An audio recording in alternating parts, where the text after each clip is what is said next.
បសួរពុកម៉ែបងប្អូនរីករាយស្វាគមន៍មកកាន់ Channel របស់ខ្ញុំថ្ងៃនេះផងដែរខ្ញុំមានមុខម្ហូបថ្មីសម្រាប់យកមកចែកជូនពុកម៉ែបងប្អូនទាំងអស់គ្នាទស្សនាពីរបៀបធ្វើតាឡនតនបំពងឥឡូវយើងមកមើលគ្រឿងផ្សំនីមួយបងប្អូនហើយចំណែកនេះបងប្អូនតាឡនតនដែលយើងបានប្រឡាក់គ្រឿងរួចហើយចំណែកនេះដែរមានដូចជាម្ទេសហើយនិងកាក្រូចបងប្អូនហើយចំណែកនេះប្រេងឆាឥឡូវយើងជាដំបូងយើងធ្វើការបេះស្លឹកក្រូចបងប្អូនយើងធ្វើការបេះស្លឹកក្រូចហើយស្លឹកក្រូចបែបហ្នឹងមកដើម្បីយើងទុកដាក់ក្នុងតឡតនពងឥឡូវនេះរួចហើយឥឡូវបន្តមកទៀតខ្ញុំធ្វើការហាន់កាត់ម្ទេសបងប្អូន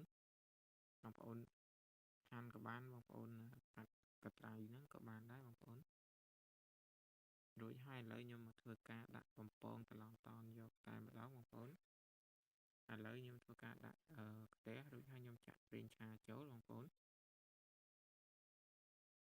ឡូវខ្ញុំដាក់ឲ្យប្រេងឆាឡើងក្តៅបន្តិច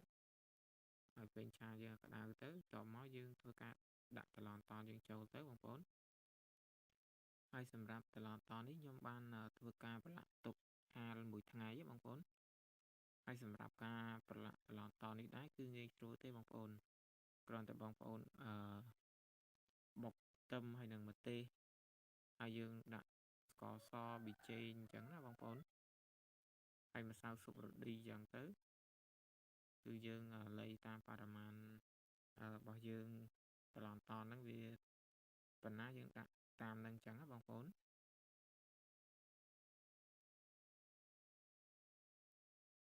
ហើយសម្រាប់ការប្រឡាក់នេះគឺថាងាយទេបងប្អូនហើយបើបងប្អូនមានម្ទេសហុយអីហ្នឹងបងប្អូនដាក់ប្រឡាក់ជំនួសនឹងម្ទេសស្រស់យើងហ្នឹងក៏បានដែរអញ្ចឹងណាគ្រាន់តែយើងបុក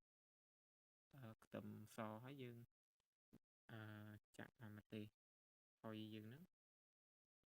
ក៏បានដែរយើងប្រឡាក់បានដូចគ្នាបងប្អូនហើយនេះបងប្អូនយើងធ្វើការពងបែបហ្នឹងទៅហើយយើងស្រែកោវាបន្តិចទៅដើម្បីឲ្យវាបានឆ្អិនស្រួយស្រាប់សពបានល្អបងប្អូន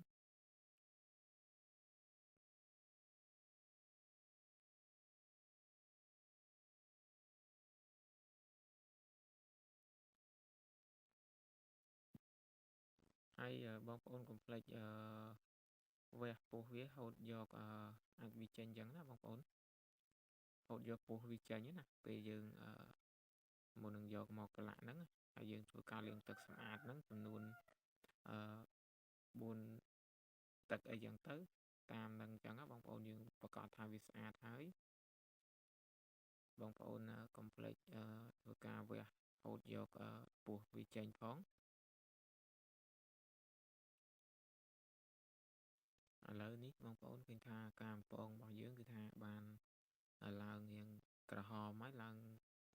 ស្រួយបន្តិចហើយប៉ុណ្ណឹងគឺថាល្មមហើយបងប្អូននេះយើងធ្វើការដួសកថងមួយទៅឲ្យវាស្ងួតប្រេងឆាតិចទៅបងប្អូនឲ្យវាស្ងួតប្រេងឆាចេញតិចទៅ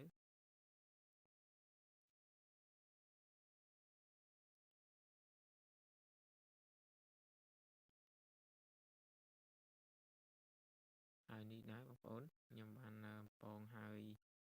មកវែកហើយឥឡូវបន្តមកទៀតរួចហើយខ្ញុំធ្វើការដាក់បំពងថែមមកវែកទៀតបងប្អូនពួកខ្ញុំចូលចិត្តយកវាទៅហាលហើយយកមកចៀនទៅវាឡើងស្រួយល្អអញ្ចឹងណាបងប្អូនបើសិនជាយើងប្រឡាក់វារៀងនៅសើមអញ្ចឹងវាយើងពងវារៀងយូរអញ្ចឹងណាបងប្អូនតែបើយើងយកទៅហាលទុកមួយថ្ងៃទៅឲ្យវាស្ងួតទៅគឺថាយើងពងលឿនតែម្ដងអញ្ចឹងណាយើងគ្រាន់តែដាក់តែមួយស្ទុះកូរបន្តិចទៅគឺថាវាឡើងក្រហមឆ្អិនតែម្ដងអញ្ចឹងណាបងប្អូន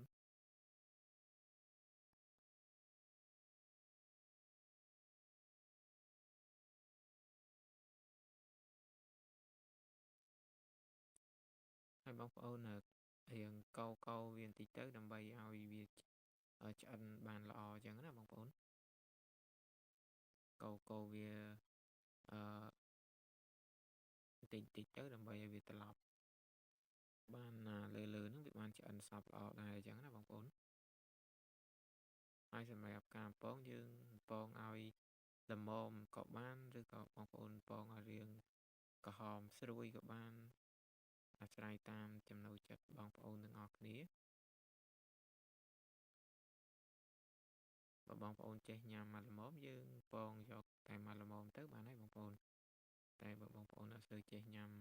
បែបហ្នឹងយើងបំពងវាឡើងក្រហមបន្តិចទៅក៏បានដែរអញ្ចឹងណាបងប្អូន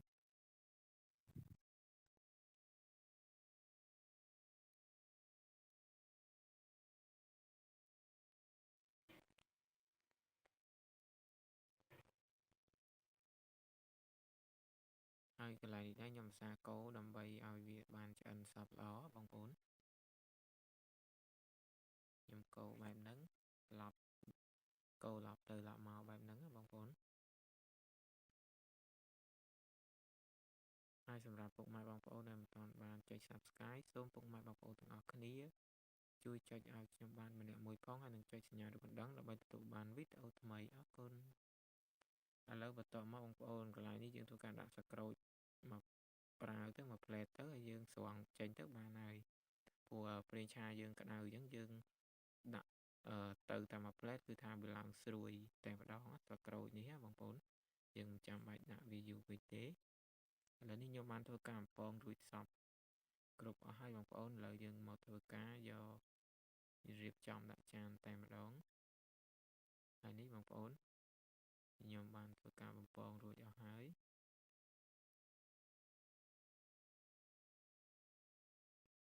សម្រាប់វីដេអូរបស់ខ្ញុំបានមានតែប៉ុណ្្នឹងទេខ្ញុំបាទសូមអរគុណដល់ពុកម៉ែបងប្អូនទាំងអស់គ្នាសម្រាប់ការតាមដានទស្សនាសូមជួយចុច like និងជួយចុច Subscribe ហើយចុចសញ្ញារូបកណ្ដឹងដើម្បីពុកម៉ែបងប្អូនទាំងអស់គ្នានឹងទទួលបានវីដេអូថ្មីអរគុណជម្រាបលាសំណាងល្អ